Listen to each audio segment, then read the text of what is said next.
હરિઓમ વિદ્યાર્થી મિત્રો, આજે આપણે ધોરણ 6 વિષય સામાજિક વિજ્ઞાન અને આપણે હવે પ્રથમ સત્રની પરીક્ષા નજીક આવી રહી છે, તો આપણે પહેલો અને બીજા પાઠનું પુનરાવર્તન કરીશું આજના વિડીયોની અંદર.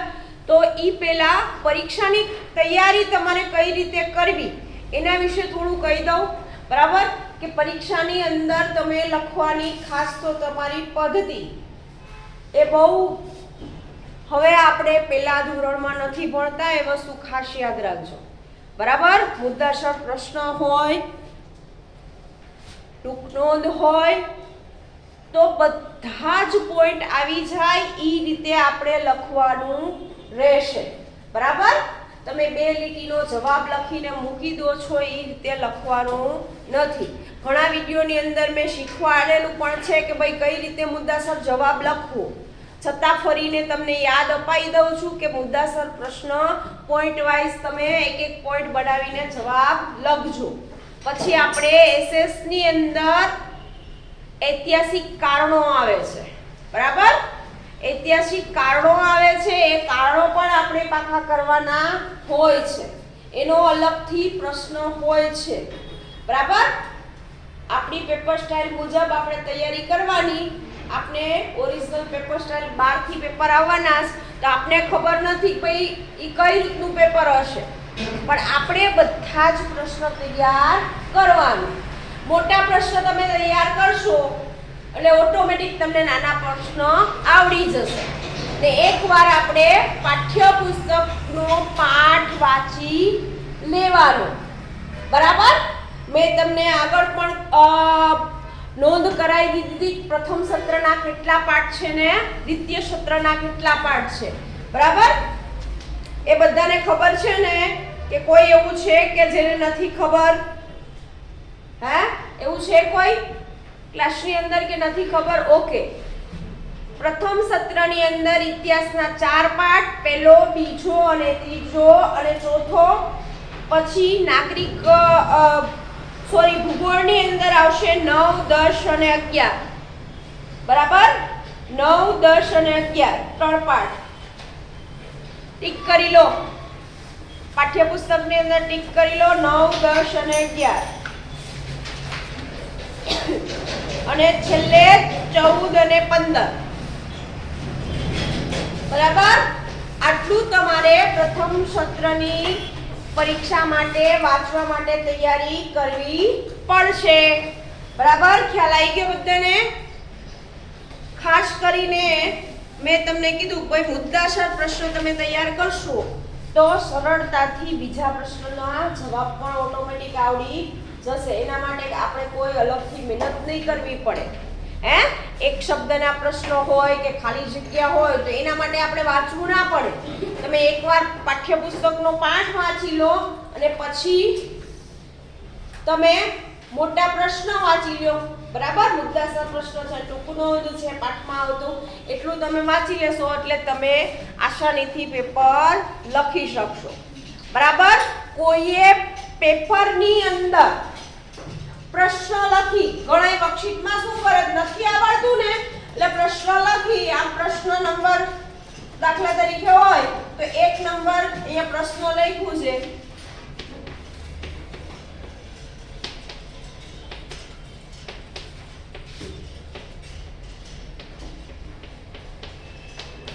આવો પ્રશ્ન હોય દાખલા તરીકે, તો આવો પ્રશ્ન લખીને એ જગ્યા છોડી દઈએ મેમ માટે. તો આવું કરવાનું નહીં. આપણે પાઠના આધારે જેટલી વસ્તુ આપણે યાદ છે એ વસ્તુ આપણે લખવાની રહેશે, બરાબર? કોઈ પણ સંજોગોમાં આ રીતે આપણે જવાબ છોડી દેવાનો નથી, બરાબર? તમે પાઠ વાંચશો એટલે તમે જવાબ લખી શકશો, એટલો આપણે કોન્ફિડન્સ હોવો જ જોઈએ આપણા ઉપર. બે પુઠ્ઠાની વચ્ચેનું જ પૂછે છે ને, બહારનું કોઈ પૂછે જ કઈ નથી પૂછતા ને. આપણે ધ્યાનથી વાંચતા નથી એટલે આપણે આવડતું નથી. એટલે આ વસ્તુ ખાસ યાદ રાખવાની છે, બરાબર? નકશો પૂછે તો પણ નકશો આપણે ગુજરાતનો નકશો છે આપણે યાદ રહેવો જોઈએ. હવે ગુજરાતમાં કેટલા જિલ્લા આવેલા છે કેટલા આખાત છે, કેટલા સમુદ્ર છે, એ આપણે એટલાસની મદદથી તમે તમારી ઘરે આ વસ્તુ જોઈ લેજો. એ ઉપરાંત પહેલા સત્રની અંદર વિડીયો પણ મેં બનાવેલો હતો, બરાબર, બધાએ જોયો જ હશે. તો એ વિડીયો ફરી યાદ કરી લેજો. અથવા તો તમારી પાસે કશું નથી તો તમારા પાઠ્યપુસ્તકની અંદર પણ એ નકશો આપેલા હશે, એ નકશાનો અભ્યાસ કરજો, બરાબર. એ ઉપરાંત તમારી પાસે હજી કોઈને એવું થાય કે મેમ અમારી પાસે કશું નથી, પાઠ્યપુસ્તક પણ નથી, તો મોબાઈલ તો છે જ. મોબાઈલની અંદર ગુજરાતનો મેપ એવું તમે લખશો તો પણ તમને ગુજરાતનો આખો નકશો બતાવશે, બરાબર. પ્રોપરલી કઈ જગ્યાએ કઈ જિલ્લો આવેલો છે એ લખવું હોય, અથવા તો ભાઈ નદી વિશે પૂછવું હોય, અમદાવાદ શહેરની આપણે નદી ખબર છે ભાઈ સાબરમતી, તો એ અમદાવાદ શહેર ક્યાં આવેલું છે એ પહેલા આપણને નકશાની અંદર ખબર હોવી જોઈએ. તો આપણે લખી શકીએ ને કે ભાઈ સાબરમતી નદી છે ત્યાં અમદાવાદમાં, બરાબર. તો એ રીતે પ્રોપરલી તમે નકશાનો અભ્યાસ કરશો તો તમને એ પણ વસ્તુ યાદ રહી જશે.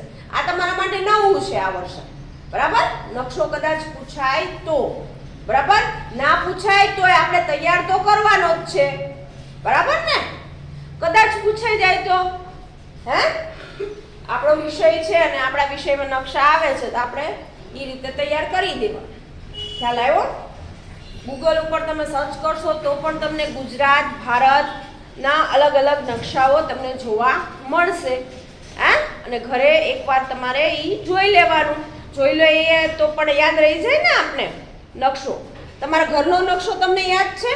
કઈ જગ્યાએ ક્યાં રૂમ આવેલો છે, રસોડું ક્યાં આવેલું છે એ યાદ છે ને. એ જ રીતે આપણે ગુજરાત રાજ્યના નકશાને પણ યાદ રાખવાનું છે. કયા ખૂણામાં કઈ જિલ્લો આવેલો છે, આપણે દિશા આવડતી હોય તો આપણે આવડી જાય નકશો આરામથી. દિશાના નામ આવડે જ કોઈને? દિશા કેટલી છે? બોલો જી.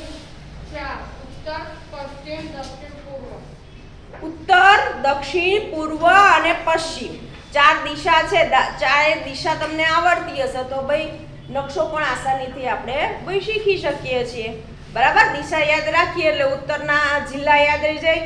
હવે ઉત્તરની સામે આપણે ખબર જ છે કે ભાઈ દક્ષિણ દિશા આવે, પૂર્વની સામે ભાઈ પશ્ચિમ દિશા જ આવે. આ વસ્તુ ગોખાઈ ગયેલી હોય તો પણ આપણે આસાનીથી યાદ રાખી શકીએ છીએ, બરાબર. હવે હું તમને પ્રશ્ન પૂછું છું, તમારે જવાબ આપવાના છે તમારી જગ્યાએ, બરાબર. આ રીતે આપણે તૈયારી કરશું. ઘરે પણ તમે એ જ રીતે તૈયારી કરજો.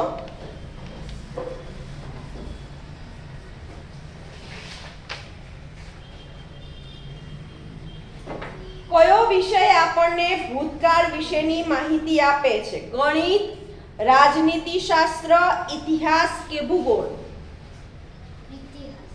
ઇતિહાસ. ઇતિહાસ વિષય છે એ આપણે ભૂતકાળની માહિતી આપે છે. એટલે ભૂતકાળ એટલે કે જેની અંદર આપણે નથી, બરાબર, એને, અથવા તો ભાઈ એ ભૂતકાળ બની ચૂક્યો છે. કદાચ આપણે હોય એ વસ્તુ આપણે ખબર જ છે, ભૂતકાળમાં બનેલી ઘટનાઓ હોય તો આપણે ભૂલી ગયા હોય.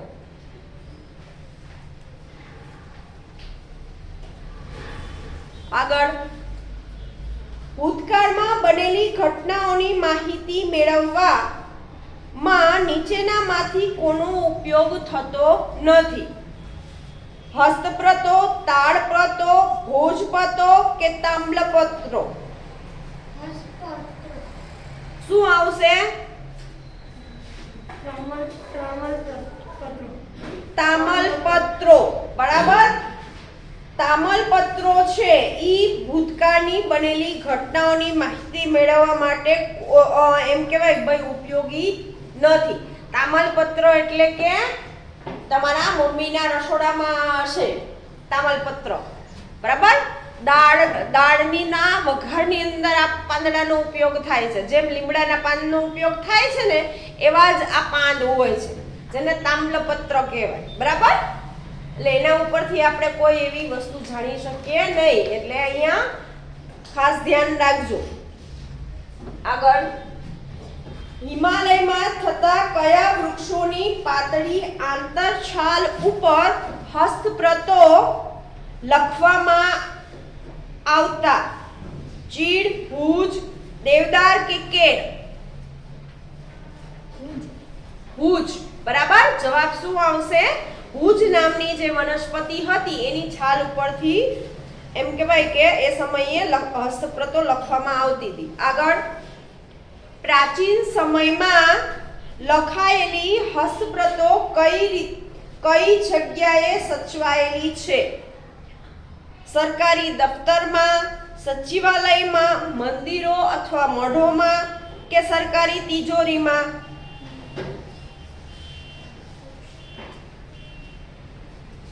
આગળ, મંદિરો અને મઠોમાં.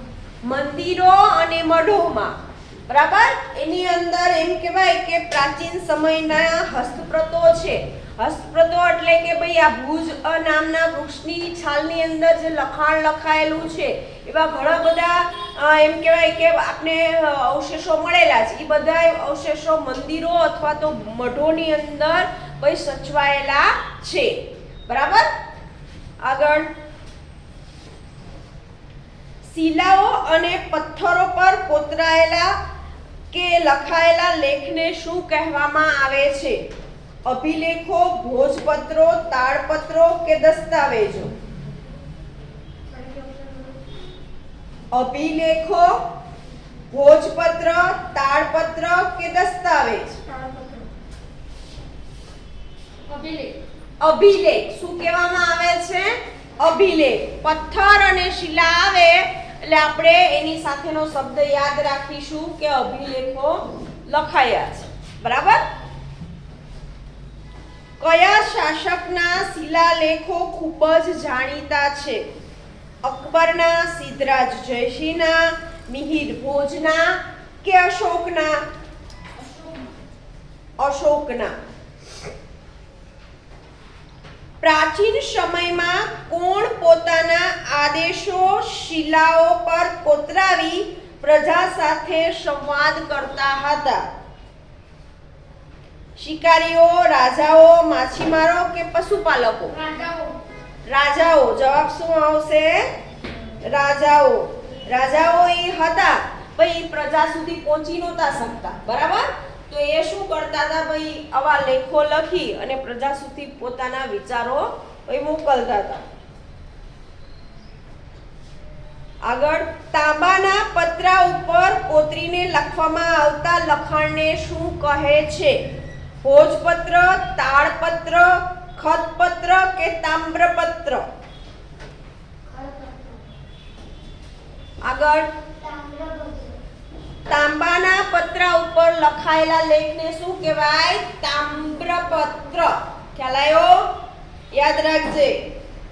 આગળ, ભારતમાં કઈ સદીના પંચમાર્કના સિક્કા મળી આવ્યા છે? ઈસવીસન પૂર્વે 5મી સદી, ઈસવીસનની બીજી સદી, ઈસવીસન 5મી સદીના કે ખાલી ઈસવીસન 7મી સદીના?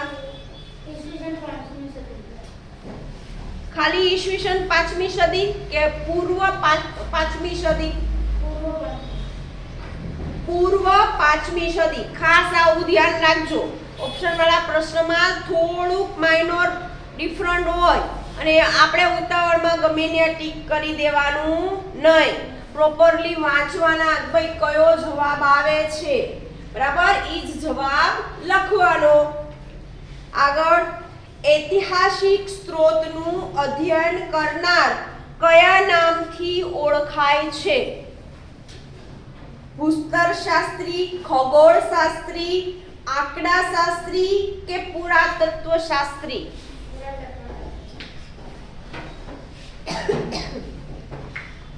નીચેનામાંથી કોનો પ્રાચીન સમયના વિદેશી મુસાફરમાં સમાવેશ થતો નથી? સર થોમસ રોનો, ફાહિયાનનો, મેગેસ્થિનીસનો કે યુએન સાંગનો? વિદેશી મુસાફર નહોતો યુએન સાંગ. આગળ, થોમસ રોનો. બરાબર, સર થોમસ રોનો આવશે. જવાબ શું આવશે? સર થોમસ રો છે ઈ વિદેશી પ્રવાસી નહોતા. બરાબર, ઇતિહાસકારોના સંશોધનોથી આપણને ઉત્તર પશ્ચિમ ભારતમાં કઈ નદીના કિનારે પાંગરેલી મહાન સભ્યતાના દર્શન થાય છે? ગંગાના, યમુનાના, સરસ્વતીના કે સિંધુના? Okay, very good. ભારતમાં કેટલા વર્ષો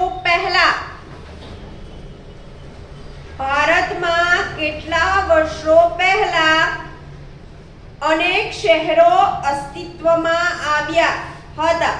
10,000 વર્ષ, 8,000 વર્ષ, 4500 વર્ષ કે 2000 વર્ષ પહેલા? આગળ 4500 વર્ષ પહેલા. બરાબર. શું જવાબ આવશે? 4500 વર્ષ પહેલા. ઈરાનીઓ સિંધુ નદીને શું કહેતા હતા?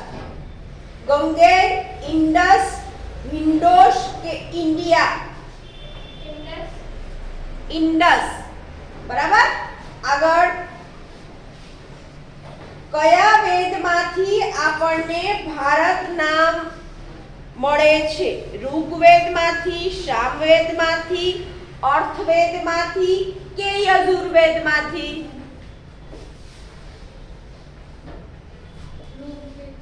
ઋગ્વેદમાંથી. બરાબર. જવાબ શું આવશે? ઋગ્વેદ. ઈસવી સનની શરૂઆત કયા ધર્મના સ્થાપકના જન્મ વર્ષથી કરવામાં આવેલ છે? જૈન ધર્મના, ખ્રિસ્તી ધર્મના, બૌદ્ધ ધર્મના કે ઇસ્લામ ધર્મના?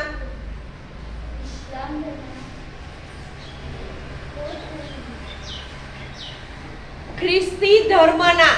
ઈસુ ખ્રિસ્તના જન્મ પછી ઈસવીસનની શરૂઆત થાય છે. આ વસ્તુ ખાસ યાદ રાખજો. એટલે ખ્રિસ્તી ધર્મના સ્થાપક કોણ હતા એવું પૂછવામાં આવે તો પણ આપણે યાદ રહેવું જોઈએ ઈસુ ખ્રિસ્ત.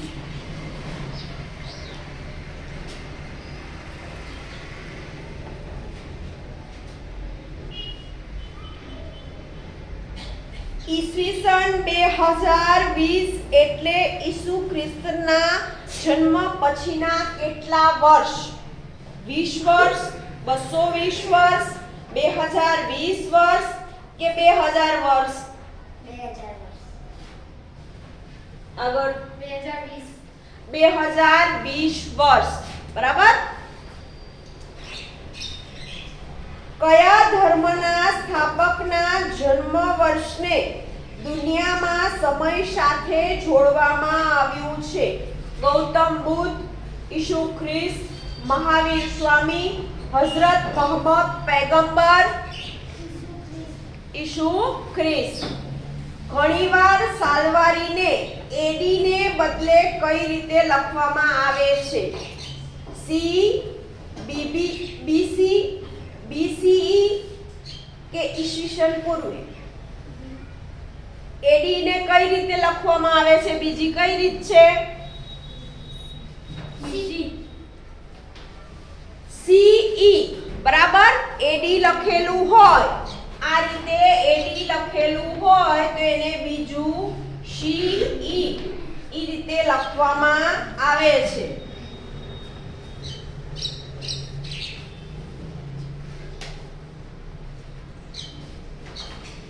સામાન્ય કે સાધારણ યુગ પૂર્વને અંગ્રેજીમાં ટૂંકમાં કેવી રીતે લખાય છે?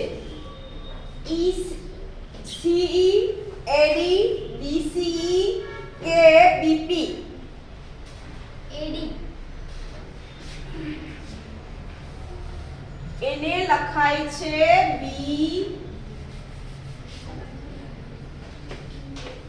બીસીઈ. બરાબર. કોઈ પણ સામાન્ય કે સાધારણ યુગને અંગ્રેજીમાં આપણે લખવું હોય તો બીસીઈ આ રીતે લખવાનું છે. આ વસ્તુ ખાસ યાદ રાખજો. આ પાઠની અંદર આ પોઈન્ટ મહત્વના છે. બીસીઈ ને એડી ને સી ને. બરાબર. એનું ફૂલ ફોર્મ પણ આવડવું જોઈએ અને શોર્ટ ફોર્મ પણ આપણે યાદ રહેવું જોઈએ. ના યાદ રહેતું હોય તો 10 વાર લખી કાઢજો એટલે આસાનીથી આપણે યાદ રહે. તમે નીચેનામાંથી કોને હસ્તપ્રત ગણતા નથી? ભોજપત્રને, તામ્રપત્રને, તાડપત્રને કે A અને B બંને? હસ્તપ્રત નથી એવી કઈ વસ્તુ છે આમાં? ભોજપત્ર, તાડપત્ર, તામ્રપત્ર કે A અને B બંને? ખોટું. તામ્રપત્ર. જવાબ શું આવશે? હમણાં જ મેં તમને કીધું કે ભાઈ તામ્રપત્ર ઈ આપણે ખોરાકની અંદર લઈએ છીએ એ વસ્તુ છે. તાડપત્રો કોને કહેવાય?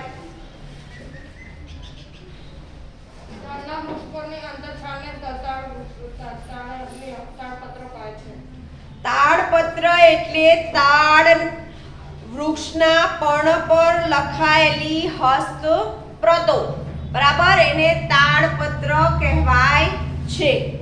પછી ભોજપત્રો,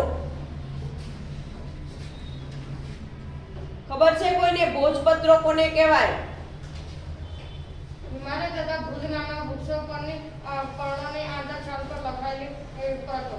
હસ્તપ્રતો એને આપણે ભોજપત્ર કહીએ છીએ.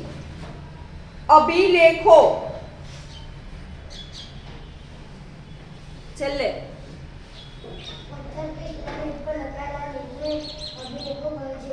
ઓકે. શિલાઓ અને પથ્થર પર કોતરાયેલા લેખને આપણે અભિલેખો કહે છે. તામ્રપત્ર તાંબાના વૃક્ષ પર લખાયેલ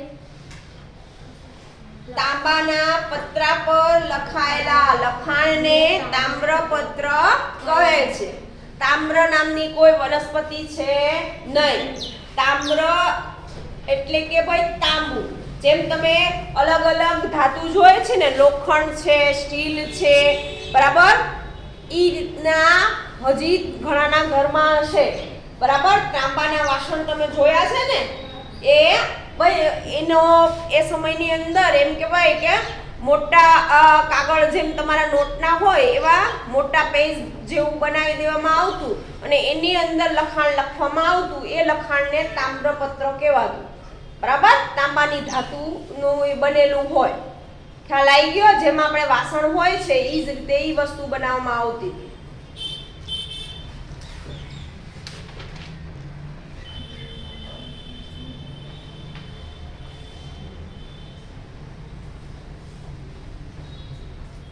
હવે સિક્કાના ઇતિહાસ જાણવાનું અગત્યનું સાધન કયું છે? કોઈને ખબર છે?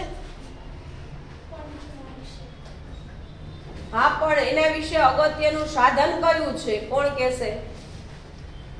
કોઈ બી કો.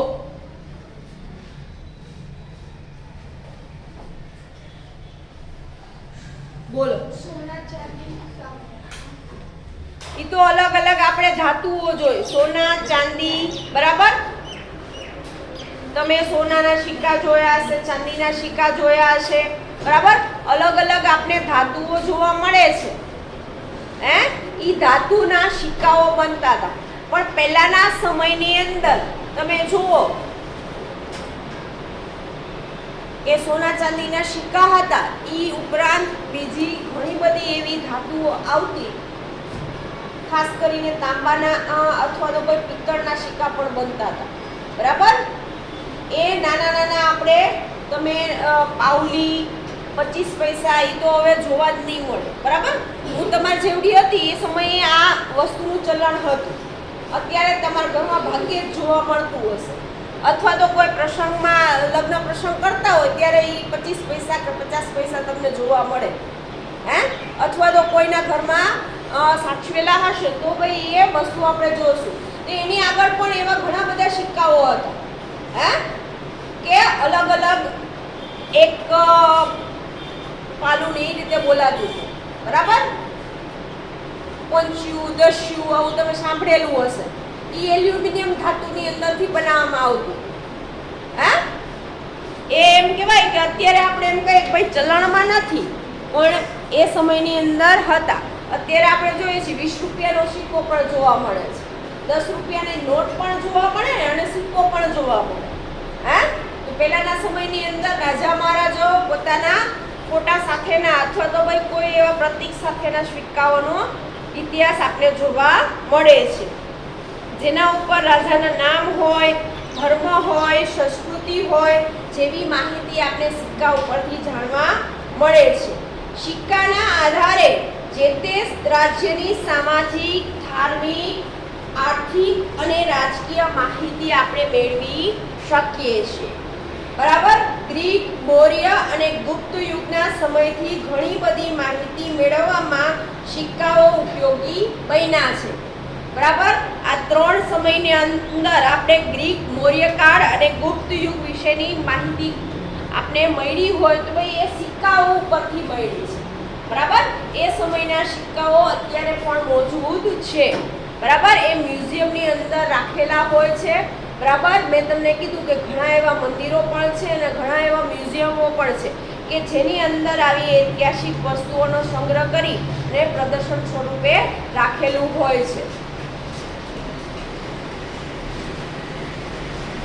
આમ સિક્કા એ ઇતિહાસ જાણવાનું અગત્યનું સાધન છે. મુદ્દાસર પ્રશ્નની અંદર પૂછાય તો આ રીતે તમારે લખવાનું રહેશે. બરાબર.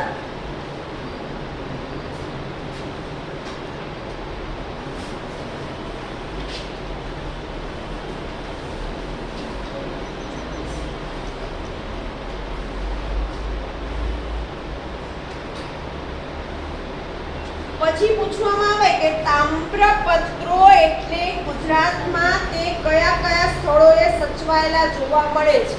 કોઈને ખબર છે? આપણે ગુજરાત રાજ્યમાં રહીએ છીએ તો ગુજરાતની અંદર તામ્રપત્રો કઈ કઈ જગ્યાએ આપણે જોવા મળે છે? એ સિવાય પણ ઘણું બધું છે કે જેની અંદર આ તામ્રપત્રો રહેલા છે. પાટણની હેમચંદ્રાચાર્યની લાઇબ્રેરીમાં, અમદાવાદની એલડી કોલેજમાં, એલડી કોલેજની લાઇબ્રેરીમાં, ગાંધીનગરમાં વગેરે. હવે મુદ્દાસર પ્રશ્નો હોય તો મુદ્દાસર પ્રશ્નની અંદર તમે આટલું લખશો તો ચાલશે નહીં. બરાબર. હું પોઈન્ટ વાઇઝ બોલું છું, એક એક પોઈન્ટ તમે પ્રશ્ન લખી લો. બરાબર. મુદ્દાસર પ્રશ્ન લખી લો. પ્રશ્ન નંબર 1 નીચેના પ્રશ્નોના મુદ્દાસર જવાબ આપો. એ રીતના લખો. બરાબર. તો એની અંદર પહેલો પ્રશ્ન આ રીતે કરી આપણે પ્રશ્ન લખવાનો. બરાબર. અને પછી અહીંયા પોઈન્ટ વાઇઝ આપણે જવાબ લખવાનો રહેશે. ખ્યાલ આવ્યો? આ રીતે તમારે ઘરે પ્રેક્ટિસ કરવાની છે. ઈ જ રીતે પરીક્ષાના પેપરની અંદર પણ લખવાનું છે. હવે અહીંયા એક્ઝામ્પલ સ્વરૂપે તમને મેં પ્રશ્ન પૂછ્યો કે તામ્રપત્ર એટલે શું? તો એની અંદર તામ્રપત્ર એટલે તાંબાના પતરા ઉપર કોતરાઈને લખવામાં આવતું લખાણ. આ એક પોઈન્ટ બની ગયો. બરાબર. અહીંયા મેં પોઈન્ટ કરેલો છે. ખ્યાલ આવી ગયો? એક લખાઈ ગયો. હવે આટલું લખાયા પછી આપણે બીજો પોઈન્ટ કરવાનો. ખ્યાલ આવી ગયો? નવી લીટીની અંદરથી તો એની અંદર આપણે લખવાનું કે રાજાઓ પોતાની વહીવટી વિગતો અને દાનની માહિતી તામ્રપત્ર ઉપર કોતરાવતા હતા. આ પોઈન્ટ આપણો સેકન્ડ બને છે. બરાબર. એને નંબર નહીં આપવાના ક્યારે. કોઈ વસ્તુની અંદર તમે જવાબ લખતા હો, બરાબર, તો પોઈન્ટમાં નંબર નહીં આપવાના, અલગ અલગ નિશાની કરવાની. પ્રશ્નનો ક્રમ તો લખવાનો જ. બરાબર. એ આપણે લખવાનો જ, પણ જ્યારે એમ કહેવાય કે નંબર હોય, ઘણી જગ્યાએ પ્રકાર આપ્યા છે. હે કે ભાઈ આના 4 પ્રકાર પડે છે. સમુદ્ર તો ભાઈ 4 છે. તો હવે એ સમયે તમને 3 જ યાદ આવ્યા પરીક્ષા સમયે, હે, અને એક ભૂલાઈ ગયું છે, તો શું કરશો? નહીં લખો.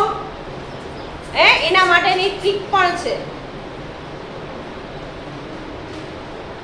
કઈ ટ્રીક છે? મુદ્દાસર પ્રશ્નની અંદર અથવા તો ભાઈ 1-2 વાક્યના પ્રશ્નની અંદર તમે જો ભૂલી જાઓ, બરાબર, તો એ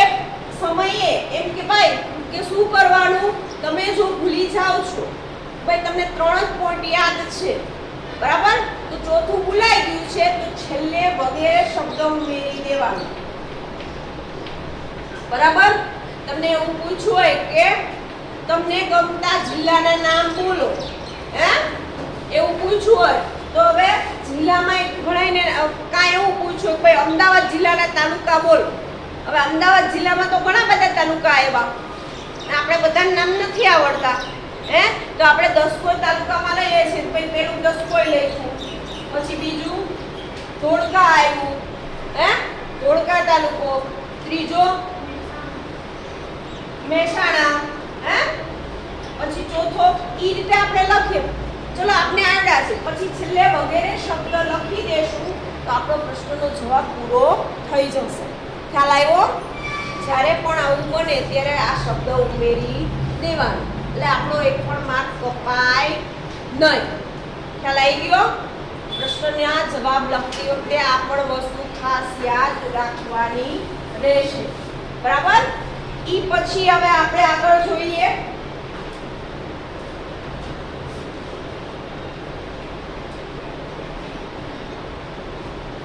આ વિડિયોની અંદર અહીંયા સુધી આપણે રાખીશું. આગળની માહિતી આપણે આગળના વિડિયોમાં આપીશું.